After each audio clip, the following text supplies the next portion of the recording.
Hey guys, welcome back to day 2. I'm here with Miss Tamsin Evans, and I am Trevor St. John Gilbert. For those of you who are just joining us, maybe you missed day 1. We are taking a look at a few chapters from Tamsin's book called Take Your Place. Yesterday was all about identity, that we are seen, known, and loved. And today we're going to be talking about one of my favorite topics, which is vulnerability and how to embrace that. And so Tamsin's got an amazing story that she's going to share, and then I'm going to share a little bit from my own life as well. Amazing. Thank you, Trevor. So if we are talking about kind of who God's made us to be, like so much of how we do that is actually being able to be really real and be really vulnerable with what's going on in our lives. Like if we are not able to open up and be vulnerable about what's happening, then there's often lots of stuff that gets kind of stuck, and we can't actually often step into what God has for us in the same way. So we just want to focus today about the importance of vulnerability and being vulnerable and being real and honest and raw. And that can go to like when we're performing and we're doing like creative exercises like we're going to be doing later, and actually it feeling vulnerable, like putting yourself out like that, but also being vulnerable, if I can say it, about what's going on in your heart and actually what's going on in your life and things that you're maybe struggling with. So I just want to tell you a story. So this is actually not a story about me, but it's a story about a situation when we were actually at a conference like Spring Harvest. It wasn't Spring Harvest, but we were at this conference called Spring Harvest, and one of my team was praying with a girl, and they were just like, I don't know what's going on. I don't really know what to do. And a lot of the theme of what we're doing at Spring Harvest is all about the power of the Holy Spirit and how the Holy Spirit empowers and equips and enables us. And so in this situation, they were praying, and so they said, can you come over and can you help? And so I came over and I was like just praying, like, God, what are you doing? And God just gave me the word forgiveness. And so I said to this girl who we were praying for, I was like, is there anything, like, does forgiveness mean anything to you? Like, is there anything that could connect to? And basically that word for her just like meant she began to open up. And her situation, which I think I see this over and over and over again in so many people's lives all the time, is that there was stuff that had happened to her, stuff that had happened in her life that she just felt she couldn't tell anybody about. And when I said that word forgiveness, she actually realized that it wasn't necessarily that she actually had to forgive the person for what they'd done to her because something really bad had been done to her, but it was actually that she needed to forgive herself for even letting herself be in that position. And so that word kind of unlocked for her to actually be able to open up and be vulnerable about what was happening, and actually the fact that she needed help. And I remember we went on to pray for her, and actually it was like kind of this kind of stuff that she'd been carrying kind of got sort of taken off her, and there was just like a real freedom. There's freedom when we open up. There's freedom when we're vulnerable, when we're real and we're honest about things. And I wanted to share that story because we can't do it on our own. We need the Holy Spirit. We need God to help us. And actually, that's something I'd really encourage you to do, like where you are in your bedroom, to actually say, Holy Spirit, help me. Like, help me be vulnerable. Help me open up about things that are going on in my life. Because it takes like, for us to step into what we're made to do, it takes those scary moments where we have to actually really get real. Like I taught last week, no, it wasn't last week. I taught yesterday about God sort of calling me to do creative stuff and like songwriting and that kind of thing. And I know that whenever I do anything that God has given me to do, it always feels scary. It feels vulnerable, like having to put that out. Like if I've written a new song and I have to share that with someone or get someone to sing it, like, and say, hey, this is the song, it always feels super scary doing that for the first time, because anything that you are doing that you're made to do, it feels vulnerable, it feels scary. So we just really want to encourage you. Being vulnerable is good. Obviously, you need to do that in a safe environment with the right people, not just with anybody. But actually, anything that's worth doing feels a little bit scary. And Trevor's just going to tell a story about his experience with that. Yeah, so as a performer, I often have to perform in front of people, and so anybody who's ever done that or even thought about that can be a frightening thing. And so something that often keeps us from being real, which we're using kind of in place of being vulnerable, the two kind of interchangeably, is shame. This fear that, man, if people see me make a mistake, or if people knew about something that I did that I failed at, that they just really wouldn't want anything to do with me. And I've felt that way a lot in my life, thinking, man, like if I crack on this high note, or if I do a bad job with this monologue, or if I mess up, then man, I don't think that they're going to want to work with me again. Or if these people knew this thing that I did, they wouldn't want to be my friend anymore. And so oftentimes, like, this can even just keep us from trying, you know, and can keep us from stepping out and doing what God has called us and created us to do, and experiencing the awesome joy of being able to be all we were made to be. And so I was recently performing on a cruise ship, of all places, before this whole thing started. And on this cruise ship, there was a country band. And I love country music and American country music. I don't know what they have in England, honestly. But so they invited me to sing with them. And what's interesting was my first response was like, I don't know, like, that's not something that I typically do. It's not something that I typically would say that I'm great at. But it was a great opportunity to be able to sing with a live country band that was really good, and they wanted me to sing with them. And in that moment, I was feeling shame of like, well, what if these people think that I'm bad? What if these people think that I can't do this very well? Would they ever invite me back? Probably not. Would they even want to be my friends? Maybe not. And so I was really wrestling with, man, can I do this? Can I allow myself to be vulnerable, to be real, to be honest, and say, hey, I don't know if I can do this very well, but I would love to try. And so I'm really thankful that in that moment that I embraced vulnerability, and I was very real, and I said, hey guys, like, I would love to do this. I'm a little nervous, but if you will bear with me, like, I would love to give it a shot. And they were like, hey, don't worry about it. And that's what's cool about that, is that's often the response, is that people actually love it when we're vulnerable. They're actually very thankful, because it helps them to be vulnerable, them to be real when we're real. And so they actually really loved it, and it went great. It wasn't perfect. It was not perfect, but it was okay. And the cool thing is that I think that in our relationship with God also, he asks us to be vulnerable, because he knows it's good for us.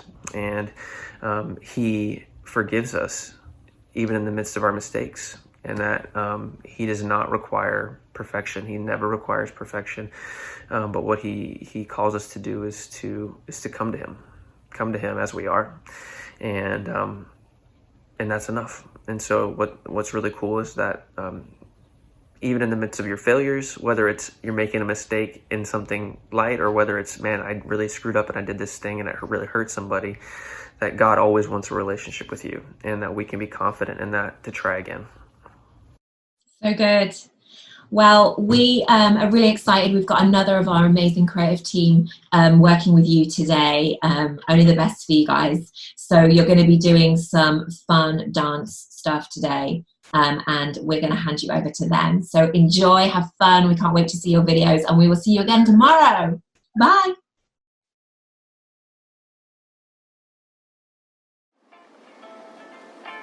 When I was younger, I was bullied a lot. Most of it was because of my voice. People thought it was weird, people thought it was high, I sounded like a cartoon or a little mouse. I went through a time when I really thought, you know, if no one speaks to me first, I'm just not gonna say anything. I started to get noticed for my singing at school, and that kind of made me start to shift how I thought about myself. Maybe my voice was weird when I was speaking, but my singing voice is also still part of me. Maybe part of what people see that's different is actually unique. Actually, just sign up for a voiceover class, because if so many people think I sound like a cartoon, then maybe that's something I need to give a shot.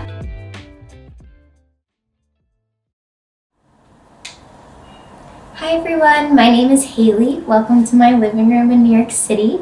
Today we're going to be doing an exercise where we use movement to explore the themes of courage and hope and vulnerability, some of the things that you just heard Tasmin and Trevor talk about. We're going to be doing a little improv exercise. I'm going to do it here in my living room, and you can do it wherever you are. If you have a really small space, that's okay, or if you have a really big space or an outdoor space, whatever you feel most comfortable using. Yeah, so let's go.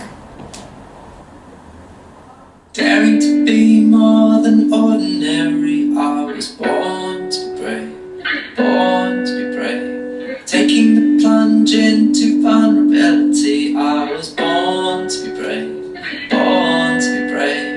Being all you created me to, I was born to be brave. No more hiding, no more running away, I will walk it out, I'll walk it out. No more hiding, no more running away, I will stand my ground. Show up and be seen, stand up and stand out, my mind is made up. Show up and be seen, stand up and stand out.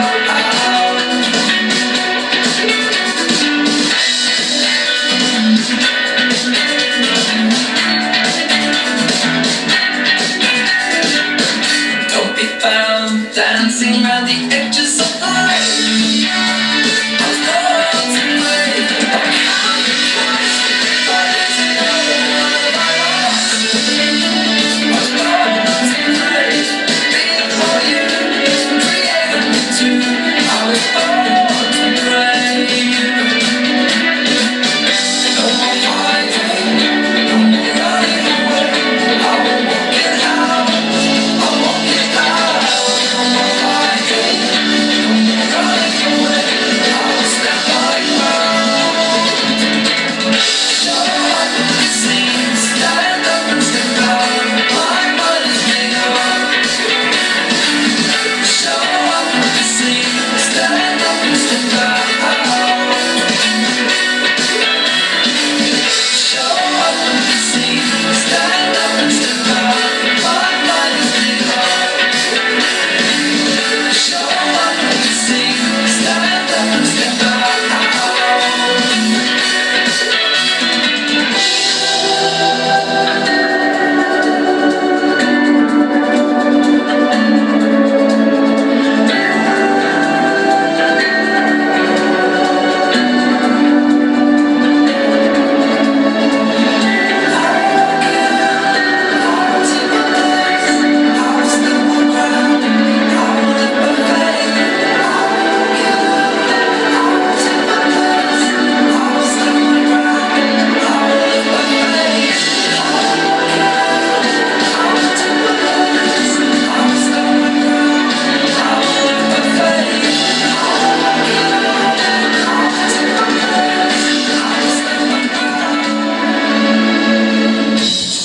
Hey guys, so I hope you enjoyed that little exercise.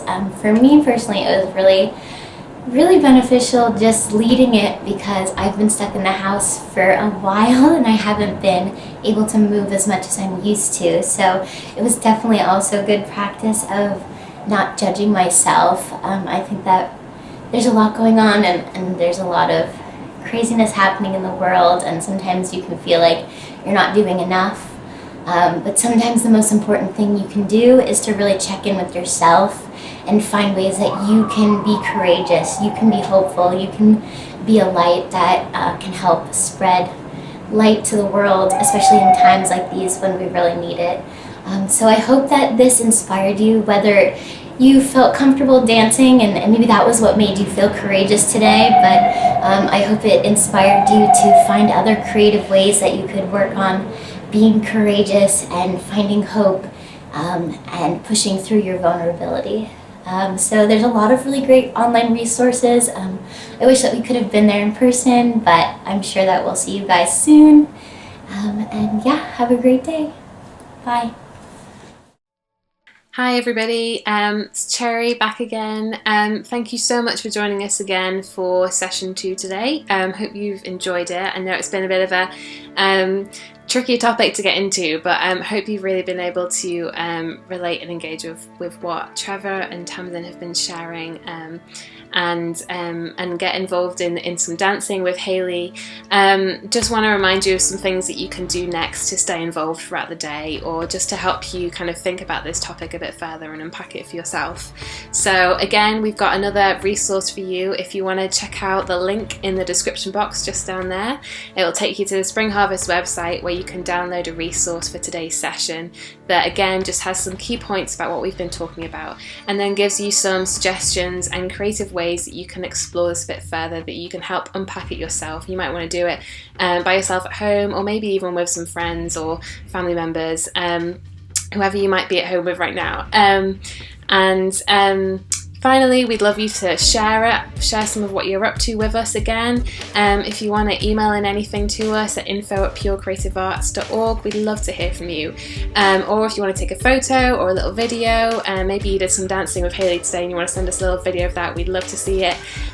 Just don't forget to tag us so we do see it, at Pure Creative Arts and at Spring Harvest. Throw in some of those hashtags, SH2020, hashtag at Pure Creative Arts, hashtag take your place. We'd love to see you, hear from you, see what you're up to. We'll be praying for you throughout the day, and we can't wait to see you for tomorrow, session 3, last one, but it's going to be amazing and we can't wait for it. Bye.